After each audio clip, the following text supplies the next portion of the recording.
नमस्कार, चंद्रकांत भट्ट अमेरिका से। बहुत ठंड है, विंडी है, फिर भी मैं आप तक वीडियो बनाकर भेजने की कोशिश करता हूँ।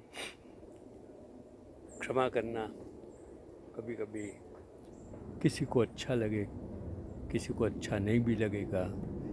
किसी की सोच के साथ मेरा वीडियो नहीं हो सकता है, क्योंकि ये वीडियो मैं जो भी पढ़ता हूँ, समझता हूँ, देखता हूँ, वो आप तक पहुँचाने की कोशिश करता हूँ।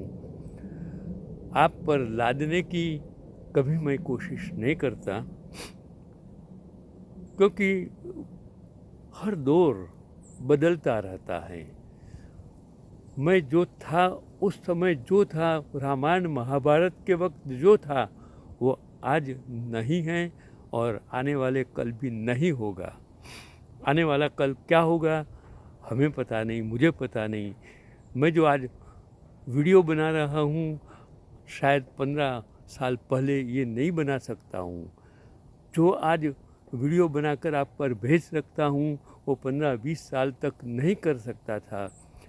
आज से 50 साल पहले मैं बात करूँगा तो मोबाइल नहीं था। इसके लिए मैं उनके लिए कसूरवार मेरे समाज को, मेरे देश को, विज्ञान को, मेरे पूर्वजों को नहीं दे सकता हूँ।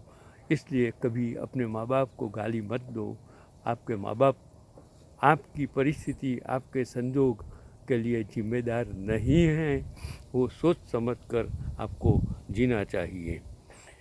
जो मैं इसके लिए बताता हूँ, मैंने कुछ पढ़ा कि पुराने दौर में जब घर घर नल कनेक्शन नहीं होते थे, तब पानी भरने का काम जो लोग किया करते थे उसे भिश्ती कहते थे, क्योंकि वो घर घर भिश्ती पानी पहुँचाते थे।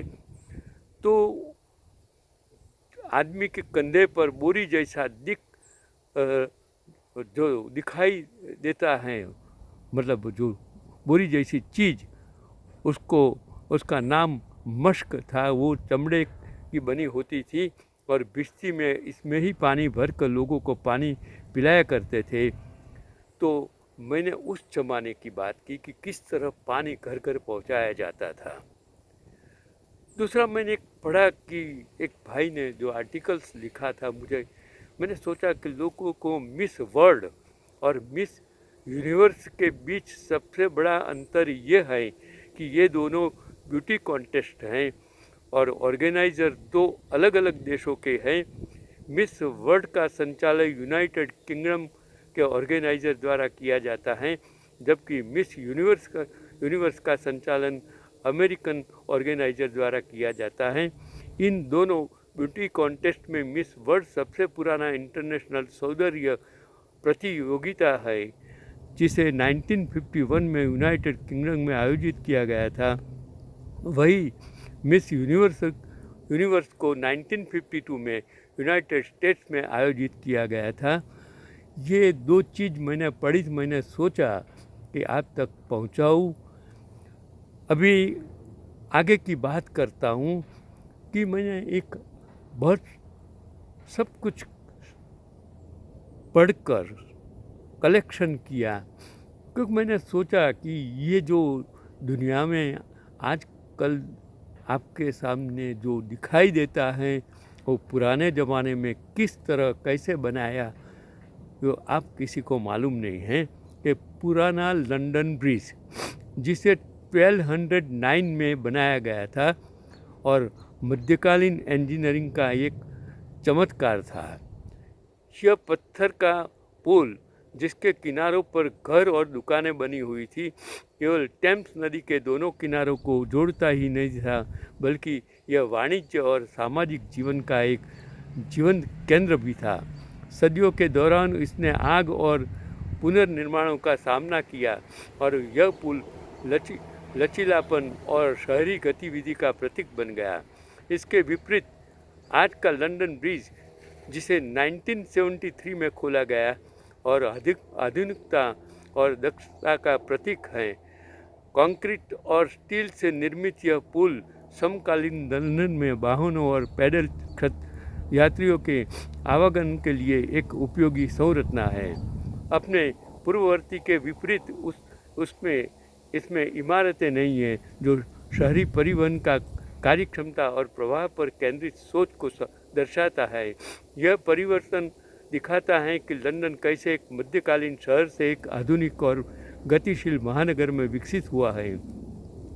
रियल लंदन ब्रिज का क्या हुआ था तो वो मैं आपको बताऊं कि पुल को नाव से 10,000 मील दूर लॉन्ग बीच कैलिफोर्निया से लाया गया था। देखिए उस ज़माने में किस तरह ये ब्रिज बनाए गए थे। फिर इसे ट्रक से लेक हवासू सिटी ले जाया गया। लेक हवासू सिटी में पुल का पुनर्निर्माण इसी तरह किया गया जैसे मिस्रियों ने पिरामिड बनाए थे। लंदन ब्रिज एरिजोना के लेक हवासू शहर में स्थित एक पुल है। संयुक्त राज्य अमेरिका जब इसे 1830 के दशक में बनाया गया था तब यह इंग्लैंड के लंदन में टेम्स नदी पर बना था। 1968 में इस पुल को रॉबर्ट पी क्या टावर ब्रिज की जगह लंदन ब्रिज बेचा गया था। 1967 में लंदन शहर को टूटे हुए लंदन ब्रिज को खरीदने के लिए किसी की तलाश थी और अमेरिकी उद्यमी रॉबर्ट एक्सन मैककुलोच ने 18 अप्रैल 1968 को $1 पाउंड 1.02 मिलियन, $2.4 मिलियन उस समय के हिसाब से की विजयी बोली लगाई और मूल रोमन लंदन ब्रिज के कुछ खंभों के अवशेष प्रत्येक छोर पर कीचड़ में पाए गए हैं। मध्ययुगीन लंदन ब्रिज की कुछ लकड़ियाँ उत्तरी प्रवेश द्वार सेंट मैग्नस द मार्टियर के चर्च के बरामदे में हैं और प्रतिस्थापन पत्थर के पुल का अधिकांश अधिरचना लेक हवासू एरिजोना में है। लंदन मेट्रोपॉलिटन क्षेत्र का लंदन या लंदन मेट्रोपॉलिटन एग्लोमेरेशन के रूप में जाना जाने वाला विस्तारित क्षेत्र 8,382 वर्ग किलोमीटर यानी कि 3,236 वर्ग मील का कुल क्षेत्रफल का है और इसकी आबादी 13,709,000 है और जनसंख्या घनत्व 1510 प्रति व्यक्ति प्रति वर्ग किलोमीटर वर्ग मील है और ब्रिटेन में 10 लाख से अधिक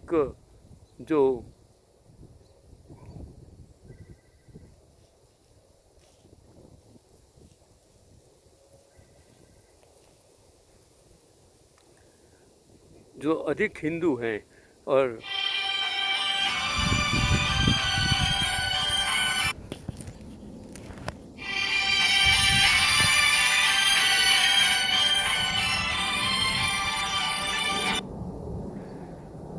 लाख से अधिक हिंदू हैं।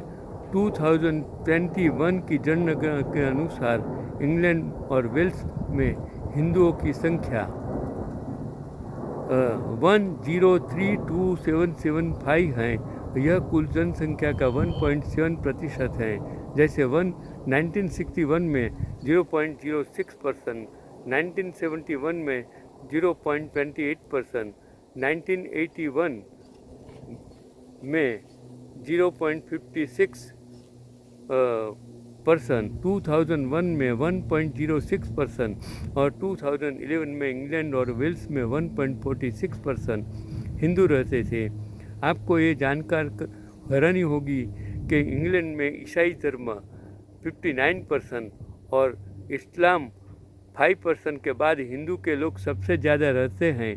द्वितीय विश्व युद्ध के बाद युद्ध के कारण हुए विनाश और श्रम की कमी के कारण परिणाम स्वरूप ब्रिटेन में मुसलमानों का बड़े पैमाने पर प्रवास शुरू हुआ और पूर्व ब्रिटिश उपनिवेशों मुख्य रूप से भारत, पाकिस्तान और बांग्लादेश से मुस्लिम प्रवासियों को देश के पूर्व निर्माण के लिए सरकार और व्यवसायों द्वारा बड़ी संख्या में भर्ती किया गया था और लंदन में कई धर्मों के पूजा केंद्र हैं। 2021 की जनगणना के अनुसार सबसे बड़े धर्म ईसाई धर्म 40.66%, उसके बाद नास्तिकता 27.05%, इस्लाम 14.99% और कोई प्रतिक्रिया नहीं वो 7%, हिंदू धर्म 5.15%, यहूदी धर्म 1.65%, सिख धर्म 1.64%, बौद्ध धर्म 1.0% और अन्य 0.09% है।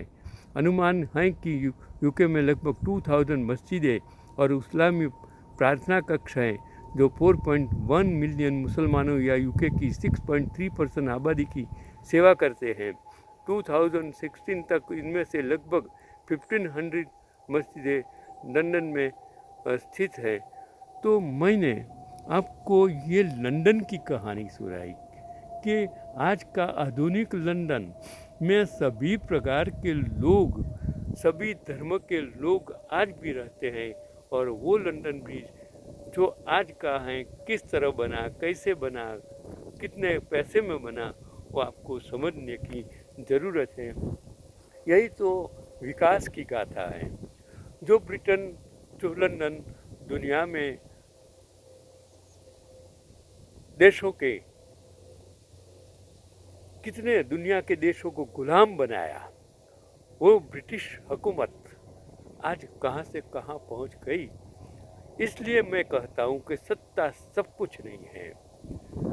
ये कभी तुम सिकंदर बनने की कोशिश मत करना, कभी तुम सम्राट अशोक बनने की कोशिश मत करना, क्योंकि वही अशोक सम्राट जिसने लाखों सैनिकों की कत्लेआम देखकर खुद अपने ही भाइयों को मारकर सत्ता हासिल की थी, वही सम्राट अशोक फिर बौद्ध धर्म का अनुयायी बन गया। कैसे? अहिंसा का पाठ देने वाला बौद्ध धर्म का प्रचारक, हिंसा करने वाला इंसान कैसे बन गया, वो आपको सोचने की ज़रूरत है। वही अशोक स्तंभ का अशोक चक्र, वही आज हिंदुस्तान में कैसे भारत के स्वतंत्रता के आज़ादी के बाद कैसे उसको आज कहाँ रखा गया है, आपकी नोटों पर रखा गया है, कैसे, तो आपको सोचने की ज़रूरत है, मुझे सोचने की ज़रूरत नहीं है।